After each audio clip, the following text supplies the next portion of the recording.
వాక్యం చదువుదాం. 84వ కీర్తనలో ఒక మాట ఉంటుంది. ఏంటంటే, నీ వలన బలమునందు మనుష్యులు ధన్యులు, యాత్ర చేయ మార్గములో వారికి అతి ప్రియములు అని ఉంటుంది. దేవుడే బలపరిచారు. మీరు నన్ను ప్రేమించి నన్ను పలకరించిన వారు, మరి ఫలాలు తీసుకుని వచ్చి నన్ను నా పట్ల మీకున్న ప్రేమను వ్యక్తం చేసినటువంటి వాళ్ళు, అలాగే పదే పదే ఏ టైంలోనైనా సరే తిమోతి, అలాగే రాజు, మార్నింగ్ ఒకళ్ళైతే ఈవినింగ్ ఒకళ్ళైతే నన్ను హాస్పిటల్కి తీసుకుని వచ్చారు. నా పిల్లలు ఎలాగ ఉన్నారో దేవుని కృపతో దేవుడు వారిని నాకు అందుబాటులో ఉంచాడు. దేవునికి మహిమ కలుగును గాక. మీరందరూ నా గురించి చేసిన ప్రార్థనలో, దేవుని వాక్యంలో ప్రార్థనా సహాయం కూడా గొప్ప సహాయం. 2వ కొరింథీ పత్రిక 1వ అధ్యాయము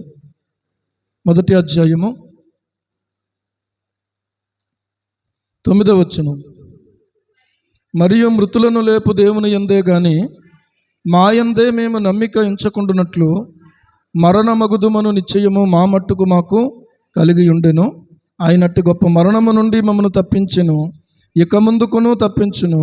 మరియు మా కొరకు ప్రార్థన చేయటం వలన మీరు కూడా సహాయం చేయుచుండగా ఆయనక ముందుకును మమ్మను తప్పించునని ఆయన యందు నిరీక్షణ గలవారమై ఉన్నాము. హల్లెలూయా. మా కొరకు ప్రార్థన చేయటం వలన మీరు కూడా సహాయము చేయుచుండగా. నా గురించి తెలిసినటువంటి సేవకులు ప్రార్థనలు చేశారు, అలాగే సంఘమైన మీరందరూ కూడా ప్రార్థనలు చేశారు. దేవుని కృప, దేవుడు మళ్ళీ తిరిగి లేవనెత్తాడు. ఆయనకే ఉపయోగపడే పాత్రగా ఉండాలని నా ఆశ, నా కోరిక. మీరందరూ మరింతగా ఈ విషయం కొరకు ప్రార్థన చేయండి. నాకు కొంచెం నీరసంగా అనిపించినా కూడా అంత ఎక్కువగా ఇబ్బంది పడలేదు. నేను ఎప్పుడు కూడా కూర్చోలేదు. ఎందుకంటే ఈ సువార్త అయిపోవాలి, సువార్త మీటింగ్ అయిపోవాలి అని ఈ రకంగా పనుల మీద దృష్టి పెట్టాను నేను. కానీ దేవుని కృపతో అవన్నీ పూర్తయిపోయినాయి. శుక్రవారం ప్రార్థనలు కూడా యథావిధిగానే జరిగిపోయినాయి. శనివారం అంటే నేను అనుకున్నాను ఇంకా పర్వాలేదులే, ఈ ఒక్కరోజే కదా, నెక్స్ట్ సండేకి అంత ఇబ్బంది రాదు అనుకున్నాను. ఇబ్బంది వచ్చినా ఆ ఇబ్బందిని దేవుడు ఒక అనుభవంగా దేవుడు మార్చాడని నేను నమ్మి స్తుతిస్తూ ఉన్నా. వాక్యం చదువుదాం చూడండి. యాకోబు రాసిన పత్రిక 2వ అధ్యాయము. యాకోబు రాసిన పత్రిక 2వ అధ్యాయము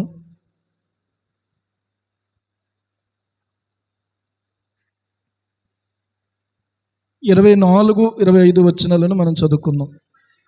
మనుష్యుడు విశ్వాస మూలమున మాత్రము గాక క్రియల మూలమునను నీతిమంతుడని ఎంచబడునని మీరు దీని వలన గ్రహించితిరి.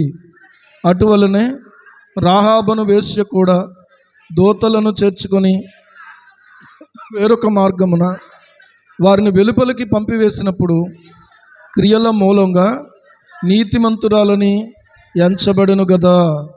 దేవుడి లేఖన భాగాన్ని మనందరి వెనికిడిలో దీవించునుగాక. ప్రార్థన చేసుకుందాం. అందరి చేతులెత్తి దేవునికి కృతజ్ఞతలు చెల్లిద్దాం, స్తోత్రాలు చెల్లిద్దాం. హల్లెలూయా, హల్లెలూయా, హల్లెలూయా, హల్లెలూయా. మంచి దేవ, గొప్ప దేవ, కరుణామయుడా, కనికర సంపన్నుడా, నీకే మనసారా స్తుతి చెల్లిస్తున్నాను తండ్రి. దేవా, నాకు ఇచ్చినటువంటి కుటుంబాన్ని బట్టి నీకు స్తోత్రాలు ప్రభువా. సంఘమును బట్టి నీకు స్తోత్రాలు నాయన. అందుబాటులో మీరు ఉంచినటువంటి ప్రతి బిడ్డను బట్టి నీకు స్తోత్రాలు ప్రభువా. దేవా, మీరు చేసినటువంటి అద్భుతమైనటువంటి సహాయం కొరకు నీకు మనసారా స్తుతి చెల్లిస్తున్నాను తండ్రి. ఇదిగో ఈ సమయమందు మా ప్రభువా, నాకు ఏది అవసరమో తండ్రి అవన్నీ కూడా మీరు నాకు ఇచ్చారు తండ్రి. నీకు మనసారా స్తుతి చెల్లిస్తున్నాను ప్రభువా. నీవు ఇచ్చిన ఆయుష్ను బట్టి నీకు స్తోత్రాలు ప్రభువా. నీవు ఇచ్చిన ఆరోగ్యమును బట్టి నీకు స్తోత్రాలు నాయన. అయ్యా, ఎవరెవరికో ఇలా జరిగిందనే మాట విన్నాను, కానీ నాకే ఈ దినాన మా ప్రభువా ఇలా జరగడం అనేది నా స్వంతంగా ప్రభువా నేను ఈ పరిస్థితిని ఎదుర్కోవడానికి నీవు అనుమతించినందుకు స్తోత్రాలు చెల్లిస్తూ ఉన్నాం. నీవెంతైనా నమ్మదగిన దేవుడు, ఎంతైనా ప్రేమమయుడు, ఎంతైనా కృపామయుడు ప్రభువా. నీకు వందనాలు, వందనాలు, వందనాలు తండ్రి. దేవా, మరలా నీ ప్రజలతో కలిసి నీ వాక్యాన్ని ఈ దినం నైనా ఆరాధనలో ప్రభువా నేను ధ్యానించడానికి ఇచ్చిన తరుణం కొరకు స్తోత్రాలు. ఎవరెవరు ప్రార్థించారో, ఎవరెవరు నన్ను ప్రార్థనలో ప్రభు ఎత్తిపట్టారో వారందరినీ బట్టి నేను స్తుతిస్తున్నాను ప్రభువా. మరి ముఖ్యంగా మా తండ్రి, ఈ వాక్య భాగాన్ని దీవించి నాతోనూ మాతోనూ అందరితోనూ కూడా మీరు మాట్లాడండి. యేసు ప్రభు నామములో ప్రార్థిస్తున్నాం మా పరమ తండ్రి.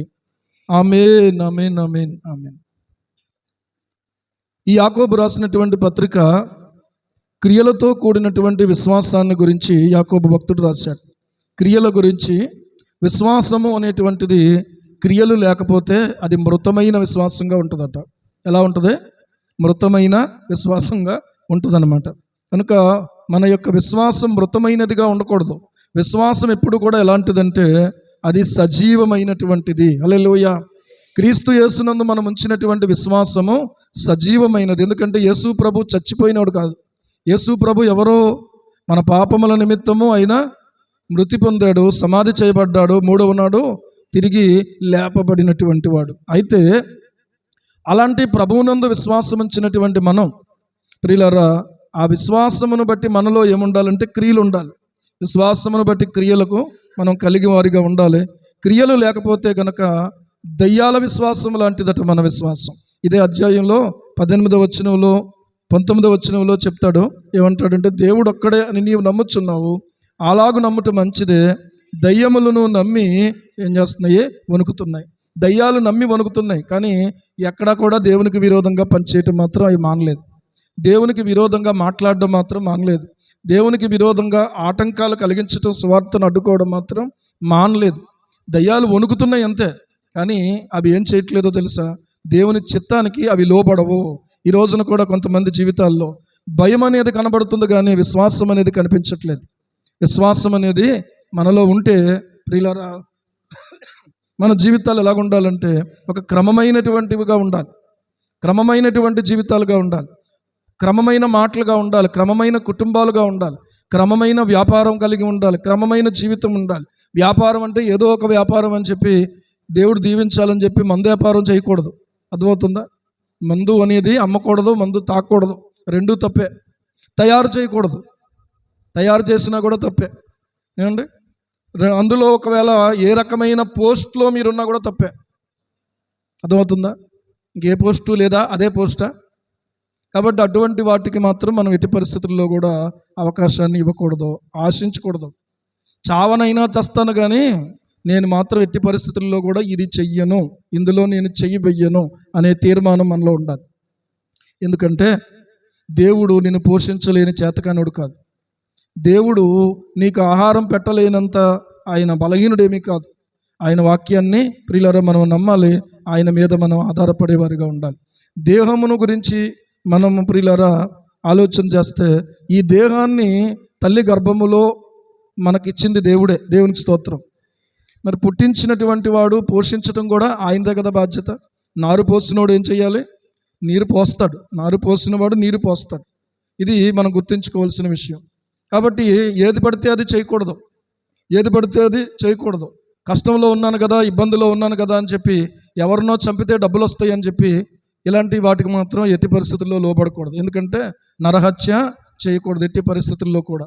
అలాగే కష్టంలో ఉన్నాను కదా, ఇబ్బందిలో ఉన్నాను కదా అని చెప్పి స్త్రీలు కానీ పురుషులు కానీ ప్రియులారా తమ దేహాన్ని ఏమాత్రం పాపానికి నిలయంగా చేసుకోకూడదు. దీనిని బ్రతుకు తెరువుగా మార్చుకోకూడదు. మనిషి జీవితంలో దేవుడు ఏదైతే వ్యక్తి యొక్క జీవితాన్ని ఎంత విలువగా ఎంచుతున్నాడో ఆ విలువైనటువంటి జీవితాన్ని విలువగానే ఎంచుకోవాలి తప్ప విలువ లేనిదిగా ఏమాత్రం కూడా మన జీవితం జీవించకూడదు. ఎందుకు? కారణం ఏంటంటే దేవుని మీద ఆధారపడాలి. ఉన్నదేదో తినాలి, లేకపోతే ఆయన మీదే ఆధారపడాలి. కష్టపడి బ్రతకాలి, కానీ మరి ఏ విధమైనటువంటి అపవిత్రతకు మనం లోను కాకూడదు. దేవుని వాక్యంలో ఒక మాట ఉంది, నీ చేతుల కష్టార్జితము నీవు అనుభవించదు అన్నాడు. నీవేమనుభవిస్తావో? నీ చేతుల కష్టార్జితము నువ్వు అనుభవిస్తావు. అంటే అర్థం ఏంటంటే, ఎప్పుడైతే పాపము చేసి ఆదాము హవ్వలు దేవుని ఆజ్ఞను అతిక్రమించారో, భూమి మీద మనుగడ కోసం దేవుడు ఏం ఇచ్చాడంటే కష్టపడి నేలను దున్ని ఆహారాన్ని సంపాదించుకునే ఒక పరిస్థితిని దేవుడు నిర్ణయించడం జరిగింది. కాబట్టి కష్టార్జితమనే దేవుడు దీవిస్తాడు తప్ప ప్రియులారా ఇంకా ఏదో సులువుగా వచ్చేటువంటి సంపాదనలు ఏవైతే ఉన్నాయో ప్రలోభాలకు లోబడి ఎలాంటి వాటిని మాత్రం ఎట్టి పరిస్థితుల్లో దేవుడు దీవించడం, అది దేవుడు ఇచ్చాడని కూడా మనం చెప్పకూడదు. ఎందుకంటే దేవుడు అలాగ ఇవ్వడు, దేవుడు అలాగా ఇవ్వడు. ఆదికాండము 3వ అధ్యాయం 17వ వచనం చూడండి. ఆయన ఆదాముతో, నీవు నీ భార్య మాట విని తినవద్దని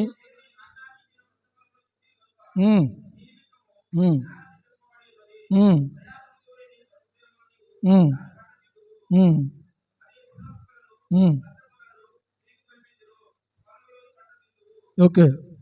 నీవు నేలకు తిరిగి చేరు వరకు ఉమ్, ఉమ్.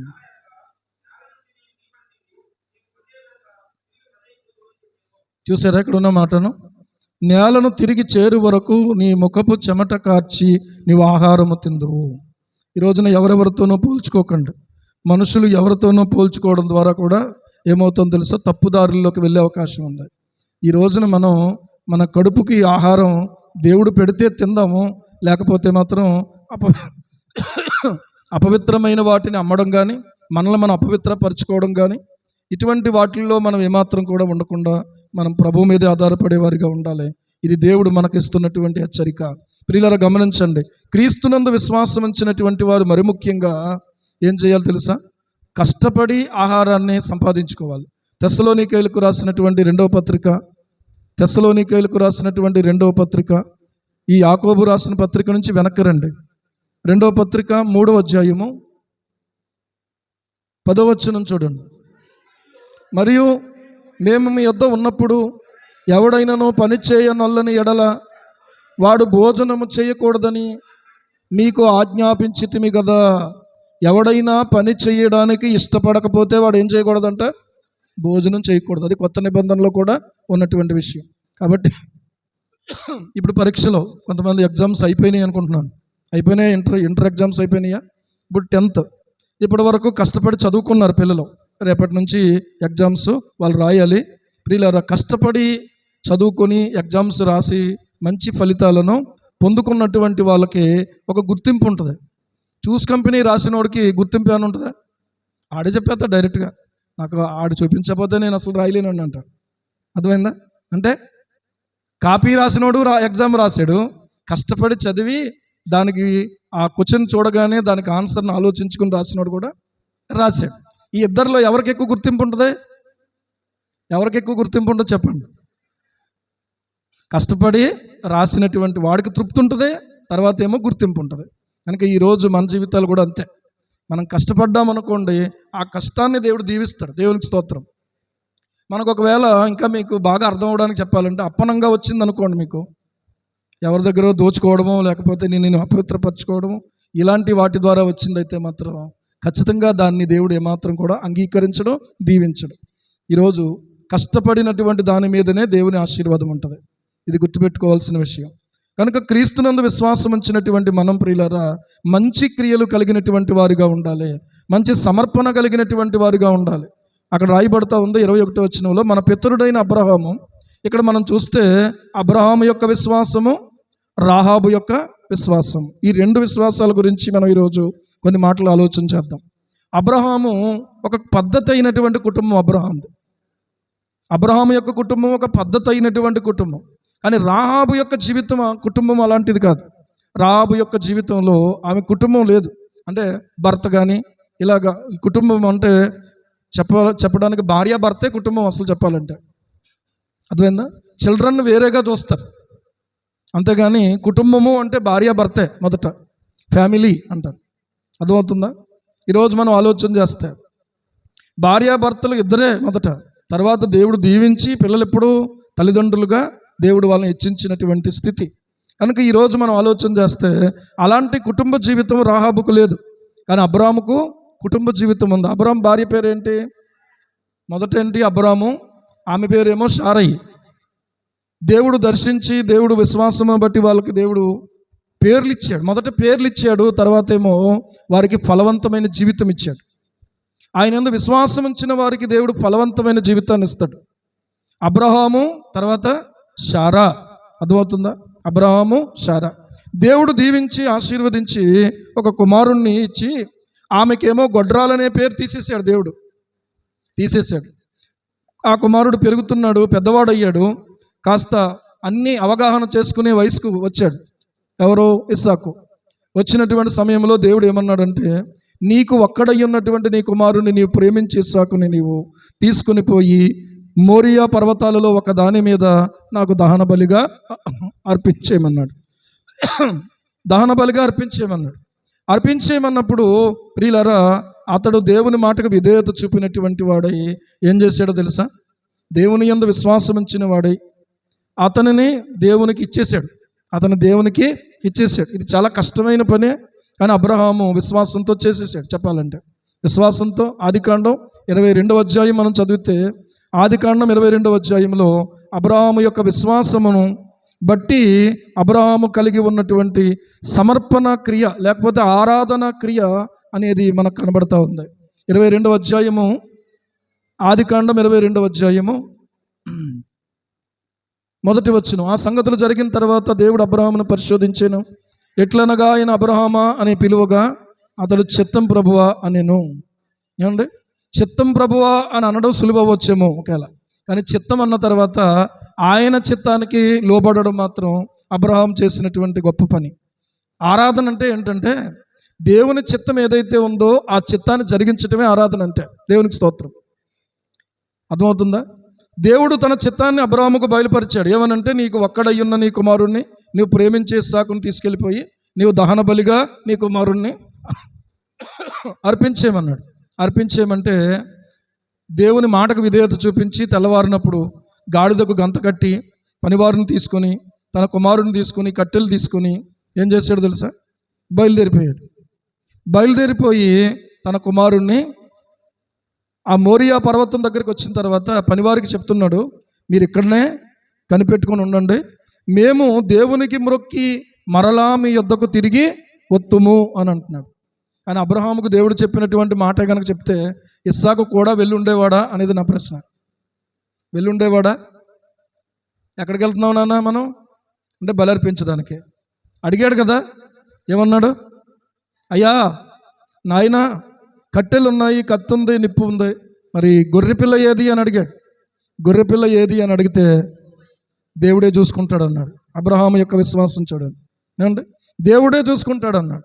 సరే చూసుకుంటాడు అన్నటువంటి తర్వాత విధేయత చూపించి నడుస్తున్నారు. ఇద్దరు వెళ్ళిపోయారు. వెళ్ళిపోయిన తర్వాత కట్టెలు పేర్చి ఆ కుమారుణ్ణి పడుకోబెట్టాడు. పడుకోబెట్టి తాళ్లతో ఆ కుమారుణ్ణి కట్టేస్తున్నాడు. అప్పుడు కూడా ఇస్సాకు ఏమీ ఎదురు చెప్పలేదు. ఆ అబ్రహాము కత్తి లేపేశాడు. ఆ కుమారుడి యొక్క తలను ఖండించి ఆ తర్వాత నిప్పు పెట్టి మొత్తం ఆ దేహాన్ని అర్పించేస్తాడు. ఇలాంటి పరిస్థితి ఎంత ఉత్కంఠగా ఉందో. నేను చనిపోతున్నాను అనే విషయం ఇస్సాకుకు అర్థమైపోయింది. సర్లే, దేవునికి కదా నేను అర్పించబడుతున్నాను అని అనుకున్నాడేమో. దేవుడు ఎప్పుడు కూడా నరబలిని అంగీకరించడు. దేవుడు ఎప్పుడు కూడా నరబలిని అంగీకరించడు. ఎందుకు అనంటే ఆయనే 2000 సంవత్సరాల క్రితం మన కొరకు సిలువ మీద ఆయన రక్తం కార్చి బలి అయ్యి మరణించి మన కొరకు పాప ప్రాయశ్చిత్తం చేయటానికి ఈ కార్యానికి ఇంకా 2000 సంవత్సరాలకు ఆయన రాబోతున్నాడు. దేవునికి స్తోత్రం కలుగును గాక. హల్లెలూయా. ఈరోజు మనం ఆలోచన చేస్తే ప్రియులారా, ఆయన బలి ఇవ్వడానికి ఇష్టపడ్డాడు, కానీ మన బలిని, నరబలిని ఆయన ఏమాత్రం కూడా అంగీకరించడం. ఎందుకు అనంటే ఆయనే బలి అవ్వడానికి ఇష్టపడేవాడు, కానీ మనల్ని బలి చేయటానికి ఇష్టపడేవాడు కాదు ఆయన. ఈరోజు ఆలోచన చేసుకుంటే ఏమండి, ఒక చక్కని పాట ఉంది. ఆ పాట ఏంటంటే, దేవుడు మనకు ఎల్లప్పుడూ తోడుగా ఉన్నాడు అనేటువంటి పాట. ఏమండి, ఆ పాటలో అంటాడు, దైవాజ్ఞను శిరస వహించి, దైవాజ్ఞను శిరస వహించి దివ్యముగాన బ్రాహ్ము, దివ్యముగాన బ్రాహ్ము కన్నా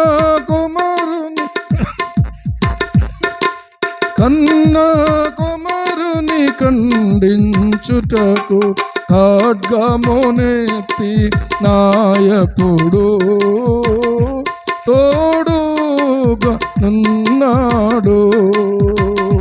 దేవుడు మనకు ఎల్లప్పుడు, దేవుడు మనకు ఎల్లప్పుడు తోడుగా నున్నాడు, తోడుగా నున్నాడు. హల్లెలూయా. దైవాజ్ఞను శిరసా వహించి దివ్యముగా అబ్రహాము కన్న కొడుకుని ఖండించడానికి ఖడ్గం ఎత్తేసాడంట. అప్పుడు కూడా దేవుడు ఎక్కడున్నాడు? దేవుడు ఎక్కడున్నాడు? తోడుగా ఉన్నాడు. దేవునికి స్తోత్రం. అర్థమవుతుందా? ఆయన మనల్ని విడువని ఎడబాయని దేవుడు అయి ఉన్నాడు. ఆ ఖడ్గం ఎత్తిదాకా దేవుడు ఉన్నాడు. ఖడ్గం ఎత్తినప్పుడు చెప్తున్నాడు, ఇదిగో అబ్రహామా, ఆ చిన్నవాని మీద నువ్వేం చేయొద్దంటే చెయ్యి వేయొద్దు, ఆ కుమారుణ్ణి ఏమండి నువ్వేమీ చెయ్యొద్దు అన్నాడు. ఇందువలన నీవు నాకు భయపడవాడు అనే రుజువు నాకు కనబడింది అన్నాడు. అయితే ఇక్కడ ఈ విషయాన్ని ఎత్తి యాకోబు భక్తుడు ఏమంటున్నాడంటే విశ్వాసం అతని క్రియలతో కూడి ఆ విశ్వాసం ఏమైందటంటే కార్యసిద్ధి కలుగజేసినని అంటున్నాడు. విశ్వాసం ఏం చేసింది? కార్యసిద్ధి కలుగజేసిందట. కార్యసిద్ధి కలుగజేసినని క్రియల మూలముగా అతని విశ్వాసం పరిపూర్ణమైనదని గ్రహించుచున్నావు కదా అని అంటున్నాడు. ఏమండి, విశ్వాసం ఏమైపోయింది? క్రియల మూలమున పరిపూర్ణమైపోయింది. విశ్వాసం ఉంది, క్రియలు ఉన్నాయి అబ్రహాములో. ఇప్పుడు ఈ రెండూ కలిసి ఏమైనాయి అంటే పరిపూర్ణమైపోయాడు అబ్రహాం. ఈరోజు మన జీవితంలో మన బ్రతుకుల్లో ఆలోచన చేస్తే అబ్రహాము విశ్వాసము పరిపూర్ణమైనది అని సర్వశక్తి కలిగినటువంటి దేవుడు సాక్ష్యం చెప్తున్నాడు. ఈ రోజున మన విశ్వాసం ఎలాగుందో ఒకసారి పరిశీలించుకోవాలి. మన విశ్వాసం పరిపూర్ణమైనదేనా, లేకపోతే అరకొరగా ఏదో కొంచెంగా ప్రియులారా మన విశ్వాసం ఉందా? విశ్వాసం ఏమవ్వాలంటే పరిపూర్ణం అవ్వాలి. భక్తి ఏమవ్వాలంటే పరిపూర్ణం అవ్వాలి ప్రియులారా. పరిశుద్ధత ఏమవ్వాలంటే పరిపూర్ణం అవ్వాలి. దయచేసి మీరు చూస్తే 2 కొరింథీ పత్రిక 7వ అధ్యాయము 2 కొరింథీ పత్రిక 7వ అధ్యాయము మొదటి వచనం ప్రియులారా, మనకు ఈ వాగ్దానములు ఉన్నవి గనుక దేవుని భయముతో పరిశుద్ధతను సంపూర్తి చేసుకొనుచు శరీరమునకును ఆత్మకును కలిగిన సమస్త కల్మషము నుండి మనలను ఏం చేద్దాము? పవిత్రులనుగా చేసుకుందాము అని అంటున్నాడు. పరిశుద్ధతను ఏం చేసుకోవాలి? మనం సంపూర్తి చేసుకోవాలట. పరిశుద్ధత ఏం చేయాలి?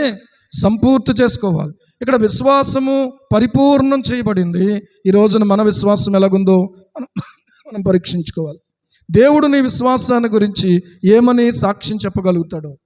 ఏమండి, నీ విశ్వాసం బలహీనంగా ఉందని, నీ విశ్వాసం ఏదో అరకొరగా ఉందని, నీ విశ్వాసం ఏదో పేరుకు మట్టుకు మాత్రం ఉన్నదనే మాట మన జీవితంలో వినబడకూడదు అని అనుకుంటే మనం ఏమో అబ్రహాము యొక్క విశ్వాసాన్ని పోల్చుకుని చూసుకోవాలి. అబ్రహాము యొక్క విశ్వాసం దేవుడు ఏదైతే చెప్పాడో దానికి సంపూర్ణంగా విధేయత చూపించిన విశ్వాసము విధేయత చూపిస్తుంది. అవిశ్వాసం దేవుని ప్రశ్నిస్తుంది. అవిశ్వాసం ఏం చేస్తుంది? దేవుణ్ణి అల్పవిశ్వాసం దేవుణ్ణి ఏం చేస్తుంటే ప్రశ్నిస్తుంది. మనం అంతా బాగానే ప్రార్థన చేస్తాం, అంతా బాగానే వాక్యం వింటాం, పాటలు కూడా బాగానే పాడతాం, సాక్ష్యం కూడా బాగానే చెప్తాం. కానీ ప్రియులారా, కొన్నిసార్లు దేవుని ప్రశ్నించేవారిగా ఉంటాం. యేసు ప్రభు వారి శిష్యులతో కలిసి దోణి మీద ప్రయాణం చేస్తుంటే గాలి తుఫాను పైకి లేచినటువంటి సమయంలో ప్రభువును వాళ్ళు లేపుతున్నారట. ఏమనంటే, ప్రభువా, మేము నశించిపోతున్నాము, నీకు చింత లేదా అని ప్రశ్నించారు. ఏమండి, ప్రభు ఏమన్నాడో తెలుసా? మత్తయి సువార్త 8వ అధ్యాయంలో మనం చూసినట్లయితే అల్ప విశ్వాసులారా, మీరు ఎందుకు భయపడుచున్నారు అని చెప్పి వారిని ప్రభు ఏం చేశాడంటే గద్దించాడు. అల్పవిశ్వాసము ప్రశ్నిస్తుంది. అల్పవిశ్వాసము ప్రియులారా దేవునికి లోబడదు, దేవుని విశ్వసించదు, దేవుని మీద ఆధారపడదు, కంగారు పడుతుంది, బెంబేలెత్తిపోతుంది, భయపడుతుంది. ఇదంతా ఈ అల్పవిశ్వాసం యొక్క లక్షణాలు. విశ్వాసం యొక్క లక్షణాలు అంటే ఏంటి, ఎలా ఉంటాయి? అక్కడ మనం ఆలోచన చేస్తే మత్తయి సువార్త 8వ అధ్యాయం 26వ వచనం, అందుకు ఆయన అల్పవిశ్వాసులారా ఎందుకు భయపడుతున్నారు అని వారితో చెప్పి లేచి గాలిని సముద్రమును గద్దింపగా మిక్కిలి నిమ్మలమాయెను. ఆ మనుష్యులు ఆశ్చర్యపడి, ఈయన ఎట్టివాడో, ఈయనకు గాలియు సముద్రమును లోబడుచున్నవని చెప్పుకొనిరి. మీరు చూడండి, ఇక్కడ ఉన్న మాట, అల్పవిశ్వాసులారా ఎందుకు మీరు భయపడుతున్నారు? ఎందుకు భయపడుతున్నారు? ఏమండి, ఇలా చేయకపోతే ఎలాగా, ఇప్పుడు మన పరిస్థితి ఏమవుతుంది అనుకునే భయం ఎప్పుడైనా కలుగుతుందా మనకి? అది అల్పవిశ్వాసం. అల్పవిశ్వాసం యొక్క ఫలితం ఏంటంటే భయం. విశ్వాసం యొక్క ఫలితం ఏంటంటే ధైర్యం. దేవునికి స్తోత్రం. అర్థమవుతుందా? విశ్వాసం యొక్క ఫలితం ఏంటంటే ధైర్యం. ఆడోళ్ళ మగోళ్ళ అని కాదు అక్కడ పాయింట్. అల్పవిశ్వాసం యొక్క ఫలితం ఏంటంటే భయము, విశ్వాసం యొక్క ఫలితం ఏంటంటే ధైర్యం. అర్థమవుతుందా? ఒకవేళ వాళ్ళు విశ్వాసంతోనే ఉన్నారనుకోండి, వాళ్ళు అలా భయపడరు. ఏమనుకుంటారో తెలుసా? ప్రభువు మనతో ఉండగా మన భయం ఏంటి? ప్రభువు మనతో ఉండగా మనకు భయం ఏంటి? ఒకవేళ ఎవరైనా కొంచెం భయపడుతూ ఉంటే ప్రభువు మనతో ఉన్నాడు, మన భయం లేదు అని చెప్పగలిగి ఉండేవాళ్ళు. వాళ్ళు ఒకళ్ళు భయపడితే మిగిలిన వాళ్ళు అందరూ భయపడిపోతున్నారు. అంటే కొన్నిసార్లు మనకు కూడా భయమే కదా. ఆర్థిక ఇబ్బందులు చూసినప్పుడు, అనారోగ్య పరిస్థితులు చూసినప్పుడు, ఏమండి, మన శరీర బలహీనతలు చూసుకున్నప్పుడు భయమే. కానీ విశ్వాసంతో ప్రియులారా మనం ఉండాలి, కానీ అవిశ్వాస పడకూడదు. అల్ప విశ్వాసం అనేది మనలోకి రానివ్వకూడదు. ఇక్కడ చూడండి, ప్రభు ఏమంటున్నారంటే, అల్ప విశ్వాసులారా మీరు ఎందుకు భయపడుతున్నారు? ఎందుకు భయపడుతున్నారు మీరు? ఎందుకు భయపడుతున్నారు అని ప్రశ్నించారు. ప్రశ్నించి ఆ తర్వాత ఏం చేశారంటే, ప్రభు గాలిని సముద్రాన్ని గద్దించారు, అవి నిమ్మలమైపోయినాయి. ఇక్కడ ఒక మాట జ్ఞాపకం చేసుకుందాం. వారు భయపడ్డారు. ఎందుకు భయపడ్డారు అంటే, ప్రాణం పోతుందేమో అని భయపడ్డారు, ధోని మునిగిపోతుందేమో అని భయపడ్డారు. మన భయం ఏంటి అని అంటే, నెక్స్ట్ మన పరిస్థితి ఎలా ఉండబోతుందనే భయం. అని దేవుడు మాట్లాడుతున్నాడు, ఏమండి మీరు భయపడకండి, మీరు భయపడకండి. ఆలోచన చెయ్యండి ఈ మాట. మీరు దేనికైనా భయపడుతున్నారా? ఏమండి దేనికైనా మీరు భయపడుతున్నారా? కొంతమందికి భయం ఏంటంటే, గుండెల్లో కొంచెం ఇక్కడ ఏదైనా నొప్పి వచ్చింది అనుకోండి, అయ్యి బాబోయ్ హార్ట్ స్ట్రోక్ అని వచ్చేస్తుందేమో అని భయం. ఎక్కడ తీరా అది హార్ట్ స్ట్రోక్ సంబంధించింది కాదు. హార్ట్ ఎక్కడ ఉంటుంది? ఇక్కడ ఉండదు. ఇక్కడ ఉంటుందా? ఎక్కడ ఉంటుంది? గుండె ఎడమ వైపున ఉంటుంది, ఇక్కడ ఈ పార్ట్. కానీ మనకి ఇక్కడ వచ్చింది నొప్పి. వెంటనే ఏవేవో ఆలోచనలు, అక్కడ అలా జరిగిందట, ఇక్కడ ఎలా జరిగిందట అని. కానీ చూడండి, అలాంటి భయం అవసరం లేదు. ఎందుకంటే అది గ్యాస్ట్రిక్ సంబంధించినటువంటి నొప్పి కూడా రావచ్చు. ఆలోచన చేసుకుంటే ఎందుకు భయం ఎక్కువ అవుతుంది అని అంటే, అలా వచ్చి హాస్పిటల్ అడ్మిట్ అయిన వాళ్ళు, అలా వచ్చి ఇబ్బంది పడిన వాళ్ళు ఇవన్నీ మన కళ్ళ ముందు తిరిగేస్తాయి అండి అని మనం ఆలోచన చేసుకోవాలి. మీరు నా చేతిలో ఉన్నారన్నాడు యేసయ్య. దేవునికి స్తోత్రం కలుగును గాక. హల్లెలూయా. ఎక్కడున్నారు మీరు? ఎక్కడున్నారు మీరు? నా చేతిలో ఉన్నారు. భయం లేదు, ఏమండి భయం లేదు. గాలి సముద్రము రేగుతున్నాయి, కానీ గాలి సముద్రం ఎవరి చేతిలో ఉన్నాయి? ఎవరు సృష్టి? పంచభూతముల సృష్టికర్త ఇక్కడ ఉన్నాడు. దేవునికి స్తోత్రం కలుగును గాక. పంచభూతాలు సృష్టికర్త అక్కడ ఉన్నప్పుడు ఏమంటే మనం భయపడక్కర్లేదు. అందుకని ఆయన ఒకటే మాట చెప్పాడు, గాలి సముద్రమా నిమ్మలమైపో. అంటే దీన్ని ఇలాగ వర్ణించవచ్చు. ఏమనంటే, క్లాస్లో పిల్లలు అల్లరి చేస్తున్నారు, మాస్టరు పిన్ డ్రాప్ సైలెన్స్ అన్నారు. అంటే పిల్లలందరూ ఏమైపోతారు? ఎందుకంటే పిల్లలు ఉపాధ్యాయుడికి లోబడతారు. పిల్లలు ఉపాధ్యాయుడికి లోబడినట్టు గాలి సముద్రం సృష్టికర్త అయిన ప్రభువుకు లోబడిపోయినాయి అంతే. ఆయనకు అసాధ్యమైనది ఏది కూడా లేదు, లేదు, లేదు. హల్లెలూయా, హల్లెలూయా. బీపీ చెక్ చేస్తున్నప్పుడు నేను అదే అనుకున్నాను, ప్రభువా సహాయం చేయను ఆయన అని. అంతే, అదేనా మన నిరీక్షణ ఎవరి మీద అంటే ఆయన మీదనే. హల్లెలూయా. మందులకు టైం పట్టవచ్చు ప్రియులరా, కానీ నా ప్రభువుకి అసాధ్యమైనది ఏది కూడా లేదు. అసాధ్యమైనది ఉందా? లేదు, లేదు, లేదు. సహింపగలిగినంత కంటే ఎక్కువగా శోధన మీ మీదకే రానివ్వడో. ఏమంటే నా పుట్టినరోజు మార్చి 3వ తారీఖు జరిగింది. నాకు నూతన జన్మ మళ్ళీ దేవుడు ఎప్పుడు ఇచ్చాడంటే 9వ తారీఖుని ఇచ్చాడు. అవునా? అర్థమవుతుందా? దేవుడు మళ్ళీ తిరిగి నూతనంగా మళ్ళీ తిరిగి దేవుడు నన్ను బలపరిచారు, నిలబెట్టారు. ఆయనకే సమస్త ఘనత కలుగును గాక. ఏమండి విశ్వాసంతో ప్రియులారా మనం ఉండాలి, కానీ అవిశ్వాస పడిపోయి బలహీన పడిపోకూడదు. ఏదైనప్పటికీ కూడా భయపడకూడదు. వాక్యాన్ని ఆలోచన చేస్తే మనం విశ్వాసంతో ఉండాలి అని అంటే వాక్యాన్ని ఆధారం చేసుకోవాలి. మన విశ్వాసము మనుష్య జ్ఞానాన్ని ఆధారం చేసుకోకూడదు. మొదటి కొరింథీ పత్రిక 2వ అధ్యాయము, 4-5 వచనాలు. మీ విశ్వాసం మనుష్యుల జ్ఞానమును ఆధారము చేసుకొనక దేవుని శక్తిని ఆధారము చేసుకొని ఉండవలెనని. చాలు.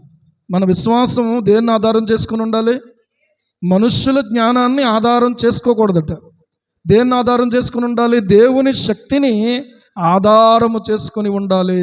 చప్పట్లు కొట్టి దేవుని మహింపరచండి. మన విశ్వాసము దేవుని శక్తిని ఆధారం చేసుకుని ఉండాలట. దేన్ని ఆధారం చేసుకుని ఉండాలి? దేవుని శక్తిని ఆధారం చేసుకుని ఉండాలి. అంటే మనుష్య జ్ఞానము ఎక్కడైతే ఫెయిల్ అయిపోయిందో అక్కడ దేవుని శక్తే మనకు ఆధారం కావాలి. ఏమండి మనుష్య జ్ఞానము మరణం దగ్గర ఫెయిల్ అయిపోయింది. మనుష్య జ్ఞానము కుష్ఠవ్యాధి దగ్గర ఫెయిల్ అయిపోయింది. మనుష్య జ్ఞానము పుట్టుగుడ్డువాని దగ్గర ఫెయిల్ అయిపోయింది. పుట్టుగుడ్డువాడిని తీసుకెళ్ళి ఆపరేషన్ చేస్తే కళ్ళు వస్తాయా? చెప్పండి, వస్తాయా? రావు. కానీ నా యేసయ్య చేయి పెడితే కళ్ళు లేనోడికి కళ్ళు వచ్చినాయి. హల్లెలూయా, హల్లెలూయా. కుష్టు వ్యాధి బలపడిపోయినప్పుడు ఏ మందు కూడా పనిచేయదు. కానీ నా యేసయ్య ముట్టుకుంటే కుష్ఠరోగి శుద్ధుడైపోయాడు. దేవునికి స్తోత్రం కలుగునుగా. ఆలోచన చెయ్యండి. దేవుని శక్తి గొప్పదా, మనుష్య జ్ఞానం గొప్పదా? దేవుని శక్తే గొప్పది. ఏమండి? శక్తి చేత కాదనెను, బలముతో నిధి కాదనెను, బలముతో నిధి కాదనెను, నా ఆత్మ ద్వారా దీని చేతునని యెహోవా సెలవిచ్చెను. నా ఆత్మ ద్వారా దీని చేతునని యెహోవా సెలవిచ్చెను. ఓ గొప్ప పర్వతమా, జెరుబాబెలు నడ్డగింపను.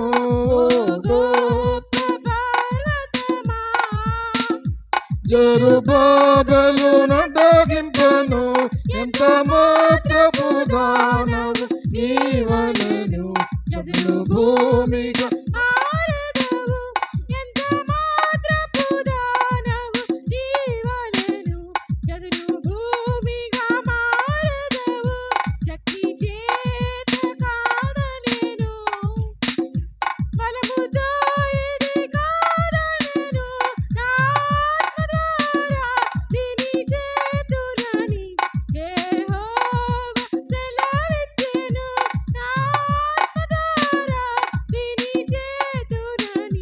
యెహోవా సెలవిచ్చెను. హల్లెలూయా, హల్లెలూయా. ఈరోజున ఆలోచన చేస్తే ప్రియులారా, అబ్రహాము అసలు కొడుకును కనడానికి ఇద్దరికి కూడా సంసార జీవితం చేయటానికి సరైన పరిస్థితి లేదు. అంటే ఒక సమయం వచ్చేంత తర్వాత ఇంకా వాళ్ళు సంసార జీవితం ఉండదు. ఇంకా సంసార ధర్మం ఉడిగిపోయినటువంటి సమయంలో వాళ్ళిద్దరూ కలిసి సంసారం చేసి ఒక కొడుకును కనగలిగారు అని అంటే ఇది కేవలము దేవుడే కలగ చేసుకున్నటువంటి ఒక అద్భుతమైనటువంటి కార్యం. దేవునికి స్తోత్రం కలుగును గాక. దేవుడు వారు ఇరువురిని ఏం చేశాడంటే బలవంతులుగా చేశాడు. ఇరువురిని సంసార ధర్మము జరిగినప్పుడు ఏదైతే అక్కడ ప్రియులారా జరగాలో అదంతా జరిగేలాగా దేవుడే వారి శరీరాలను నూతనపరిచాడు. హల్లెలూయా. అంత వయసులో దేవుడు బిడ్డలను కుమారుని ఇవ్వగలిగాడు అని అంటే అబ్రహాము విశ్వాసం ఎలా ఉండుంటుందో ఆలోచన చేసుకుంటే, కుమారుని ఇచ్చేటప్పుడు కూడా దేవుడు ఇచ్చిన తర్వాత ఆ కుమారుని మళ్ళీ నాకు ఇచ్చేయమన్నప్పుడు కూడా ఎలాంటి విశ్వాసంతో అబ్రహాం ఉన్నాడు. ఏమండి? ఒకప్పుడు మనకు విశ్వాసం బాగానే ఉంటుంది. కొన్ని పరిస్థితుల దగ్గరకు వచ్చేటప్పటికి, కొన్ని పరీక్షల దగ్గరకు వచ్చేటప్పటికి మన విశ్వాసం ఏమవుతుందంటే బలహీనమైపోతుంది. అప్పుడు ఎప్పుడో విశ్వాసం కాదు, ఈరోజు మళ్ళీ నువ్వు నూతనంగా విశ్వాసాన్ని కలిగి ఉండాలని వాక్యం చెప్తుంది. సేవ ప్రారంభంలో విశ్వాసం కాదు, సేవ మధ్యలో విశ్వాసం, ఈరోజు కూడా విశ్వాసం ఉండాలి మనలో. అప్పుడు ఎప్పుడో విశ్వాసంతో ప్రార్థన చేస్తే దేవుడు ఇలా చేసాడని కాదు, ఈరోజు కూడా నా దేవుడు చేయగలడు, ఈరోజు కూడా నా దేవుడు చేస్తున్నాడు అని చెప్పడానికి నేనే మీకు సాక్ష్యం. దేవునికి స్తోత్రం కలుగును కాదు. ఎందుకంటే నా ప్రభువు నన్ను విడిచిపెట్టేవాడు కాదు, మనల్ని ఎవరిని విడిచిపెట్టేవాడు కాదు. ఆయన సమస్తము సాధ్యమైనటువంటి దేవుడు, సమస్తము కూడా సాధ్యమైనటువంటి వాడు. ఎప్పుడు ఏ సహాయం చేయాలో, ఎప్పుడు ఏ రీతిగా ఆయన మళ్ళీ తిరిగి లేవనెత్తాలో, బలపరచాలో, ఎప్పుడు ఎవరిని ఎలా జ్ఞాపకం చేసుకోవాలో ఆయన జ్ఞాపకం చేసుకుంటాడు. ఏమండి? అబ్రహాము విశ్వాసం అని ఒక పక్క కనబడుతుంటే రాహాబు యొక్క విశ్వాసము ఎలాంటిదో చెప్తున్నాడు. రాహాబు కూడా ప్రియులారా వేగుల వారిని ఏం చేసింది తెలుసా? ఆమె చేర్చుకుంది. యెహోషువ మోషే తర్వాత ఇశ్రాయేలులకు నాయకుడు అయ్యాడు. ఇప్పుడు యెరికో పట్టణాన్ని మీదకి వెళ్ళాలి. యెరికో పట్టణాన్ని ప్రత్యేకంగా వేగు చూసి రమ్మని చెప్పి ఇద్దరు మనుషులు నిర్ణయించి యెహోషువ ఏం చేశాడంటే పంపిస్తూ ఉన్నాడు. బాబు మీరు వెళ్ళి ఏం చేస్తారంటే యెరికో పట్టణాన్ని ఒకసారి చూసి రండి అని పంపించాడు. చదువు నాయన. వారితో చెప్పి షిత్తీము నొద్ద నుండి వాళ్ళని ఏం చేశాడంటే రహస్యంగా పంపించాడంట. రాహాబును ఒక వేశ్య ఇంట చేరి దేశమును వేగు చూచుటకు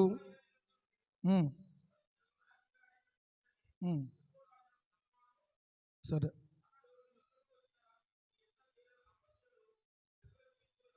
యెహోషువ గ్రంథం 2వ అధ్యాయం మొదటి నుంచి తను చదువుతున్నాడు. రాహాబు యొక్క ప్రస్తావన అక్కడ కనబడుతూ ఉంది.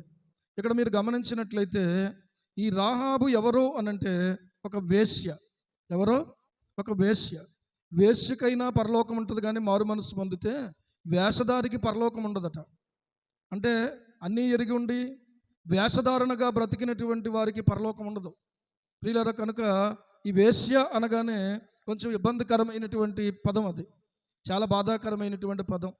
కానీ ఇక్కడ మీరు గమనించినట్లయితే ఈ వేగుల వారు అంటే రహస్యంగా ఆ పట్టణాన్ని చూడడానికి వెళ్ళినటువంటి వాళ్ళు. రహస్యంగా పట్టణాన్ని చూడడానికి వెళ్ళినటువంటి వాళ్ళు ఏం చేశారు అనంటే, ఈ రాత్రికి మనం తలదాచుకోవడానికి ఇక్కడ ఒక ఇల్లు కావాలి, ఇక్కడ ఒక స్థలం కావాలి, ఒక ఇల్లు అయితే మనకి ఏ విధమైనటువంటి ఇబ్బంది ఉండదని చెప్పి వాళ్ళు ఏం చేశారు అనంటే, ప్రత్యేకంగా ప్రియులారా ఈ వేశ్య ఇంటికే వెళ్ళారట. మనుషులందరూ పాపం చేయడానికి ఆమె దగ్గరికి వెళ్తారు, కానీ వీళ్ళు ఎందుకు వెళ్ళారు అంటే ఆ పట్టణాన్ని వేగు చూడడానికి వెళ్ళిన వాళ్ళు కనుక ఆమె దగ్గర నుంచి ఎలాంటి సమాచారం తీసుకోవచ్చో ఆ సమాచారం కోసం వాళ్ళు అక్కడికి వెళ్ళారు. ఈ వేశ్య అయినటువంటి రాహాబు వాళ్ళను చూడగానే గుర్తుపట్టేసింది. దేవునికి స్తోత్రం. ఏమని గుర్తుపట్టింది అంటే, వీరు ఎవరు అనంటే ఈ పట్టణాన్ని వేగు చూడడానికి వచ్చినటువంటి ఇశ్రాయేలు ప్రజలు. వీళ్ళు ఎవరెల్లో? ఇశ్రాయేలీలు. వెంటనే వాళ్ళని చూడగానే ఏం చేసింది తెలుసా? ఆమె చేర్చుకుంది. రెండవ విషయం ఏంటంటే, వాళ్ళు ఎందుకు వచ్చారో కూడా ఆమె గుర్తుపట్టేసింది. వాళ్ళు ఎందుకు వచ్చారు అనంటే ఈ పట్టణాన్ని వేగు చూస్తారు. తర్వాత ఏమవుతుంది అనంటే ఈ పట్టణం మీదకి వాళ్ళు దండెత్తి వచ్చి ఈ పట్టణం అంతటినీ కూడా వాళ్ళు వశపరుచుకుంటారు అనే విషయం ఆమె ముందే గుర్తించినటువంటి ఈ స్త్రీ ఏం చేసింది అనంటే, ప్రియులారా ఈ విషయం ఎవరో ఇద్దరు మనుషులు వచ్చారు ఈ ప్రాంతాన్ని వేగు చూడడానికి అని చెప్పి రాజుగారికి వర్తమానం వెళ్ళిపోయిందట. వర్తమానం వెళ్ళిపోతే రాజుగారు ఏం చేశారంటే మనుషులను పంపించారు. వెళ్తూ వాళ్ళు ఎక్కడికి వచ్చారంటే ఈ రాహాబు దగ్గరికే వచ్చారు.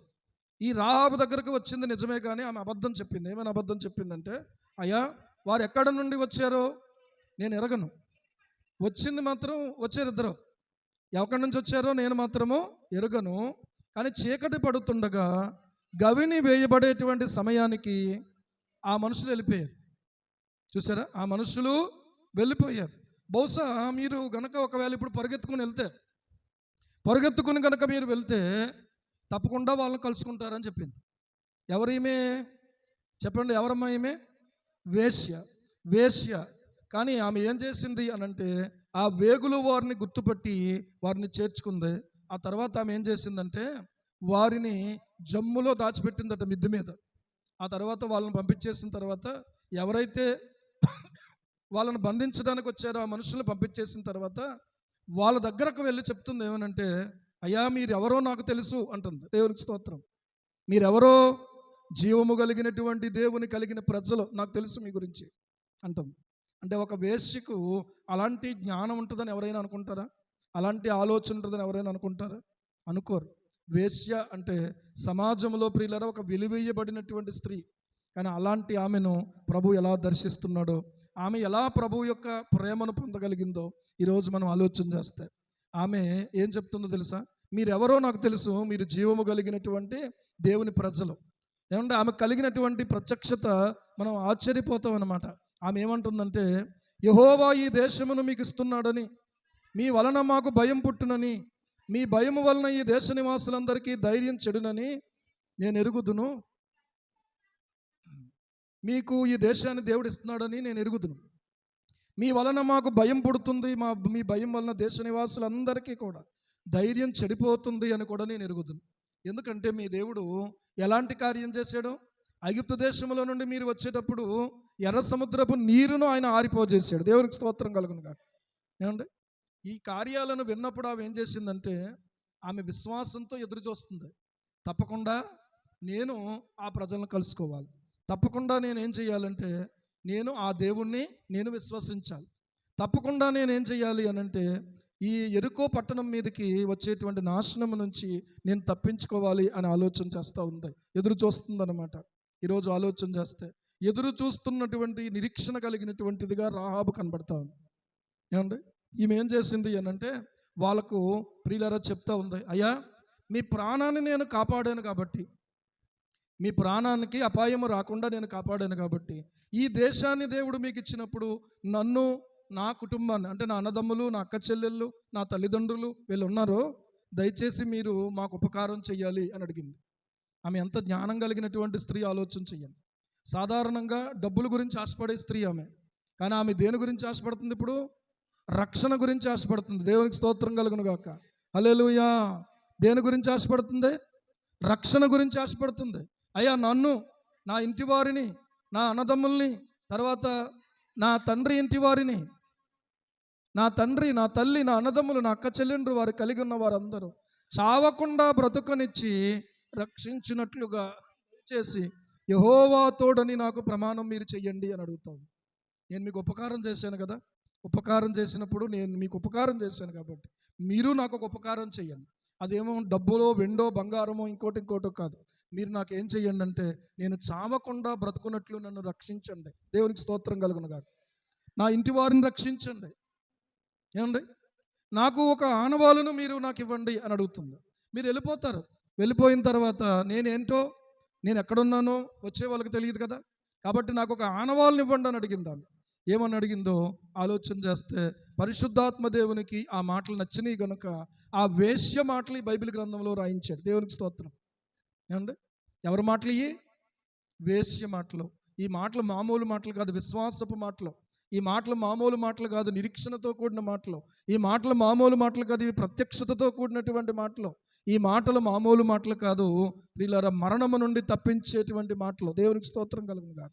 యేసు ప్రభువారు అంటాడు, యోహాను సువార్త 5వ అధ్యాయము 25వ వచనంలో ఒక మాట ఉంటుంది, నా మాట విని నన్ను పంపిన వాని యందు విశ్వాసం ఉంచేవాడు ఏమండి మరణములో నుండి జీవములోనికి దాటి ఉన్నాడు అని ప్రభు చెప్తారు. నా మాట విని విశ్వాసం ఉంచేవాడు నిత్య జీవం గలవాడు, వాడు తీర్పులోనికి రాక మరణములో నుండి జీవములోనికి దాటి ఉన్నాడని మీతో చెప్పుచున్నాను. హల్లెలూయా. మరణములో నుండి జీవములోనికి దాటించే మాటలు యేసయ్య మాటలే. ఆయన యందు విశ్వాసం ఉంచినట్లయితే మరణములో నుండి జీవములోనికి ప్రియులారా మనము దాటి వెళ్ళగలుగుతాము, లేకపోతే మరణములో పడిపోతాం. మరణము, రెండవ మరణం, అగ్ని గంధకాలతో మండు గుండములో పాలు పొందటం అనేది ఇది రెండవ మరణం. ఈ రెండవ మరణం నుంచి తప్పించుకొని శాశ్వత జీవాన్ని, నిత్య జీవాన్ని సంపాదించుకోవడానికి ఆమె ఆలోచన చేస్తూ ఉంది. దేవునికి స్తోత్రం కలుగును గాక. హల్లెలూయా. ఏమంటే ఇక్కడ ఒక మాట ఆలోచన చేస్తే, ఎవరైనా నిన్ను చూసి ఇతను దేవుని నమ్ముకున్న వ్యక్తి, ఈమె దేవుని నమ్ముకున్నటువంటిది అనే విషయాన్ని గుర్తించగలిగేలాగా నీ మాటలు, నీ క్రియలు, నీ ప్రవర్తన లేకపోయినట్లయితే నీవు అసలు ప్రభువుని ఇంకా పూర్తిగా నమ్మలేనట్టే లెక్క. అర్థమవుతుందా? ప్రభువుని ఇంకా పూర్తిగా నువ్వు నమ్మలేనట్టే లెక్క. విశ్వాసము ఆమెలో కనిపిస్తూ ఉంది, ఆమెలో మార్పు కనపడుతూ ఉంది. చివరికి వీరిరువురు ఏం చేశారంటే, అమ్మా మేము నీ కిటికీలో నుంచి కిందకి దిగేసిన తర్వాత, దింపిన తర్వాత మమ్మల్ని ఒక త్రాడు వేసి ఆమె ఏం చేసింది తెలుసా? ఆ పట్టణ వాసులకు తెలియకుండా రహస్యంగా ఆమె ఏం చేసిందంటే, ఆ యొక్క కిటికీలో నుంచి వాళ్ళను దింపేసిన తాడేసి. వెంటనే వాళ్ళు చెప్పిన మాట, అమ్మా మీరు ఈ తాడు తీసేసిన తర్వాత దీనికి ఒక ఎర్రని దారాన్ని కట్టండి అన్నాడు. ఎర్రని దారాన్ని కడితే మేము ఈ పట్టణాన్ని, లేకపోతే ఈ ప్రాంతాన్ని వశపరచుకోవడానికి వచ్చినప్పుడు మేము ఏం చేస్తామంటే, మొదటిగా నీ ఇంటికి వచ్చి నీ ఇంటి లోపల నువ్వు చెప్పినటువంటి వాళ్ళందరూ నీ ఇంట్లోనే ఉండాలి. నీ ఇంటి లోపల వాళ్ళందరూ ఉండగా మేము వచ్చి ఈ ఇంటిలో ఎవరైతే ఉంటారో వాళ్ళందరినీ తప్పిస్తాం మరణము నుంచి, వాళ్ళకి ఎవరికి ఏ హాని కలగకుండా మేము చేస్తాము అని చెప్పి ప్రియులారా ఆ యొక్క ఒప్పందము ఈ యొక్క వేగుల వారు ఆమెతో చేశారు. దేవునికి స్తోత్రం. ఇక్కడ మీరు గమనించాలి ఒక మాట, ఇది నాకు కొంచెం ఇబ్బందిగా ఉంది, త్వరగా ముగించి నేను నిలబడాలని అనుకుంటున్నాను. కూర్చొని చెప్పడం అనేది ఇదే ఫస్ట్, ఓకే? బహుశా దేవుని చిత్తం అయితే ఇదే లాస్ట్ అవ్వాలి. దేవునికి స్తోత్రం. నిలబడాలి, దేవునికి మహిమ కలుగును కాక. ఆలోచన చెయ్యండి. ఇప్పుడు ఈమె ఏం కోరుకుంది అని అంటే, తాను తన ఇంటి వారు రక్షింపబడాలి. ఏమండి, రక్షణ అనేది ఎంత విలువైందో అర్థం చేసుకోవాలి. ఈమె అర్థం చేసుకుంది, తప్పకుండా నీకు ఉపకారం చేస్తామమ్మా మేము. ఒక ఎర్రని దారాన్ని కిటికీకి కట్టు. ఎరుపు అనేది రక్తవర్ణము, ఎరుపు అనేది రక్తవర్ణం. ఆ ఎరుపు దారం కట్టినటువంటి ఇంటి లోపలికి ఎవరైతే వస్తారో వాళ్ళు మరణం నుంచి తప్పించబడతారు. దేవునికి స్తోత్రం. ఇప్పుడు యేసుక్రీస్తునందు ఎవరైతే విశ్వాసం ఉంచుతారో, యేసు ప్రభు సిలువలో కార్చిన పరిశుద్ధ రక్తాన్ని ఎవరైతే ఆశ్రయిస్తారో వారందరికీ రక్షణే. దేవునికి స్తోత్రం కలుగును గాక. ఇదే మారు మనస్సు అనుభవం, ఇదే రక్షణ అనుభవం. ఇదే ప్రియులారా ఈ దారం కట్టినటువంటి ఇల్లు. చాలామంది ఆ పట్టణంలో ఉన్న వాళ్ళందరూ చూస్తూ ఉంటారు. ఎందుకంటే ఈమె అందరికీ పరిచయస్తురాలు కదా. ఏంటమ్మా దారం కట్టావు, దారం కట్టావంటే ఈమె ఇదంతా చెప్తుంది. చెప్పినటువంటి తర్వాత మీరు ఎవరైనా సరే మీ ప్రాణాలకు ముప్పు ఉంది, దయచేసి మీరు నా ఇంట్లోకి వచ్చేయండి అని చెప్తే జరిగింది ఏంటి అని అంటే ప్రియులారా, ఆమె చేసినటువంటి ఈ యొక్క కార్యాన్ని బట్టి ఆమె ఇంటి వారందరూ రక్షించబడ్డారు. దేవునికి స్తోత్రం కలుగును గాక. హల్లెలూయా. రూతు అనబడినటువంటి ఆమెకు అత్తగారు అయ్యింది ఈమె తర్వాత. ఎవరు? రాహాబు. ఎవరికి అత్తగారు అయింది? రూతుకు అత్తగారు అయ్యింది. ఎవరో? రాహాబు. ఎలాగయ్యింది అని అంటే ఈ రాహాబు ఆమె ఇంటివారు ఇశ్రాయేలీలు మధ్యలో కాపురం ఉన్నారు. ఈమె తన ప్రవర్తన మార్చుకుంది, జీవము కలిగినటువంటి దేవుణ్ణి నమ్మింది. ప్రియులారా, తన ఇంటి వారందరూ ఆ యొక్క ఇశ్రాయేలీయుల యొక్క మధ్యలో వాళ్ళు గుడారాలు వేసుకుని జీవించుతూ మొదలుపెట్టారు. జరిగింది ఏంటి అని అంటే ఇశ్రాయేలీల్లో ఒకడైనటువంటి యోధా గోత్రానికి చెందిన సల్మాను రాహాబును పెళ్లి చేసుకున్నాడు. ఇంతకే జీవితము లేనటువంటి ఆమెకు జీవితాన్ని ఇచ్చాడు సల్మాన్. దేవునికి స్తోత్రం. హల్లెలూయా. ఎంత ఆశ్చర్యం ఆలోచన చేస్తే. ఏమంటే వాళ్ళిద్దరి యొక్క గర్భాన్ని దేవుడు దీవించి బోయజునిచ్చాడు దేవుడు. అంటే బోయజు ఎవరి కొడుకో తెలుసా? ఒక వేశ్య కొడుకు. అంతకుముందు ఆమె వేశ్య, కానీ ఇప్పుడు ఆమె సంసారిగా దేవుడు మార్చాడు. ఎలాంటి జీవితాన్ని ఎలాంటి జీవితంగా నా ప్రభు మార్చగలడం ఈ రోజున ఆలోచన చేస్తే. ఏమండి ఎలాంటి జీవితము ఎలాంటి జీవితంగా మార్చబడింది. ఒకప్పుడు ఆమె జీవితం బాగోలేదు, కానీ ఇప్పుడు ఆమెను గురించి పరిశుద్ధాత్మ దేవుడు ఏమంటున్నాడు అంటే ఈమె నీతిమంతురాలు అని అంటా ఉన్నాడు. ఎవరీమె? నీతిమంతురాలు. ఎందుకు అంటే అక్కడ రాయబడతా ఉంది, ఆమె విశ్వాసం కలిగినదిగా వేగులు వారిని చేర్చుకుంది, సమాధానముతో వారిని పంపించింది. సమాధానంతో ఏం చేసింది? వారిని పంపించింది. ఈరోజు కూడా ఇలాంటి బిడ్డలు సువార్తకు అవసరం. ఇలాంటి బిడ్డలు దేవుని పని జరిగించడానికి ప్రియులారా సహకారులు అవసరం. ఈ రోజుకి కూడా ఇలాంటి వాళ్ళు అవసరం. బైబిల్ గ్రంథంలో చూస్తే ఇలాంటి వాళ్ళు కొంతమంది కనబడతారు. ఓబద్యా ఉన్నాడు, గృహ నిర్వాహకుడైనటువంటి ఓబద్యా, ఆహాబు యొక్క గృహ నిర్వాహకుడట. ఏలియా ప్రవక్తలలో ఇంచుమించుగా 100 మందిని 50 మందిని ఇతను గుహలో పెట్టి ఆహాబు రాజు ఇంట్లో నుంచి వాళ్ళకి ఆహారం పంపుతూ వచ్చాడు. దేవునికి స్తోత్రం కలుగును గాక. హల్లెలూయా. ఇది ప్రాణ సంకటమైన పరిస్థితి. తెలిసిందనుకోండి తల లేచిపోద్ది. రాహాబు యొక్క పరిస్థితి కూడా ఆలోచన చేస్తే ఈమె శత్రువుకు చోటిచ్చింది అని తెలిస్తే రాహాబు తల లెగిసిపోద్ది మొత్తానికి. కానీ రాహాబు ఏం చేసిందంటే ప్రాణానికి తెగించింది. రాహాబు ఏం చేసిందంటే దేవుని ప్రణాళిక గొప్పదిగా గుర్తించింది. రాహాబు ఏం చేసిందంటే దేవుని యొక్క సంఘములో దేవుని యొక్క ప్రజల మధ్యలో ఒక స్థానాన్ని సంపాదించుకోగలిగింది. ప్రియులారా, ఆ స్థానం కోసం తన ప్రాణాన్నే పణంగా పెట్టేసిందని చెప్పొచ్చు. ఈరోజు మన జీవితంలో కూడా ఆలోచన చేస్తే రాహాబు ఒక విశ్వాస యోధురాలుగా కనబడుతుంది.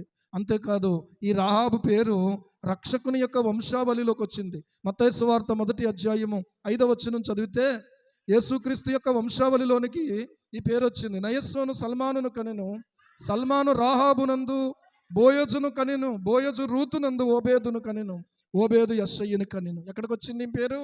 యేసు ప్రభు యొక్క వంశావళిలోకి వచ్చింది. అంటే వేశ్యగా ఒకప్పుడు జీవించింది, కానీ ఇప్పుడు ఆమె నీతిమంతురాలుగా జీవించడం మొదలుపెట్టింది. హల్లెలూయా. ఈరోజు మన జీవితంలో మన బ్రతుకుల్లో క్రీస్తులో ఉన్నామా? మన ఆలోచన, మన ప్రవర్తన, మన కుటుంబ జీవితం అన్నీ మార్పు చెందాలి, అన్నీ క్రమపరచబడాలి. మన ఆలోచన దృక్పథం ఏంటంటే ధన సంపాదన కాదు, ఆత్మల సంపాదన. హల్లెలూయా. మనల్ని మనం కాపాడుకోవడం కాదు, మన ఇంటి వారిని రక్షణలోకి నడిపించుకోవడం, రక్షణలోనికి తీసుకురావడం. తన అన్నదమ్ములట, తండ్రట, తల్లట, ఏమంటే తన కలిగిన వారందరినీ ఏం చేసింది? రక్షణలోనికి నడిపించుకుని. ప్రియులారా, ఆమె రక్షించబడింది, ఆమె ఇంటి వారందరూ రక్షణలోకి వచ్చారు. ఇక ఆమె ఇశ్రాయేలీయురాలు అయిపోయింది. దేవుడు మనకు ప్రియులారా ఆ జ్ఞానమును, గ్రహింపును, రక్షణ యొక్క విలువను గ్రహించడానికి సహాయం చేయునుగాక. ప్రార్థన చేసుకుందాం. అందరూ కూడా ఒక్క నిమిషం నిలబడదాం, ప్రార్థన చేసుకుందాం. పరిశుద్ధుడా, పరమ తండ్రి, నీకు స్తోత్రాలు, వందనాలు ప్రభువా. మంచి దేవుడవు, గొప్ప దేవుడవు, కరుణామయుడవు, కనికర సంపన్నుడవు నాయన. ఎలాంటి జీవితాన్ని ఎలాంటి జీవితంగా మార్చేవు తండ్రి. నీకు మనసారా స్తుతి చెల్లిస్తున్నాం దేవా. అద్భుతాలు చేసే దేవుడు, ఆశ్చర్యకరుడైనటువంటి దేవుడు నాయన.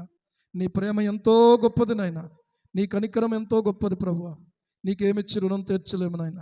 మా విశ్వాసం కూడా అబ్రహాము విశ్వాసం వలె పరిపూర్ణం కావడానికి సహాయం చేయండి. రాహాబు యొక్క విశ్వాసం వలె మా విశ్వాసం కూడా ప్రభువా పరిపూర్ణం కావడానికి మీరు సహాయం చేయండి. ఎక్కడి వారిని ఎక్కడ తీసుకొచ్చి నిలబెట్టావో ప్రభువా, నీవెంత ప్రేమమయుడువో, ఎంత కనికరము కలిగిన దేవుడువో తండ్రి. మరొకసారి నీకు మనసారా స్తుతి చెల్లిస్తున్నాను. ఇక్కడ ఇంకా ఎవరైతే రక్షింపబడలేదో వారు రక్షించబడడానికి సహాయం చేయండి. ఎవరైతే రక్షణలో ఉన్నారో రక్షణ నిర్లక్ష్యం చేసేవారుగా ఉన్నారు, రక్షణను భయంతో వణుకుతో కొనసాగించుకోవడానికి సహాయం చేయండి. నీ కృప ప్రభువా ఇక్కడ ఉన్న బిడ్డలందరి మీద ఉంచండి.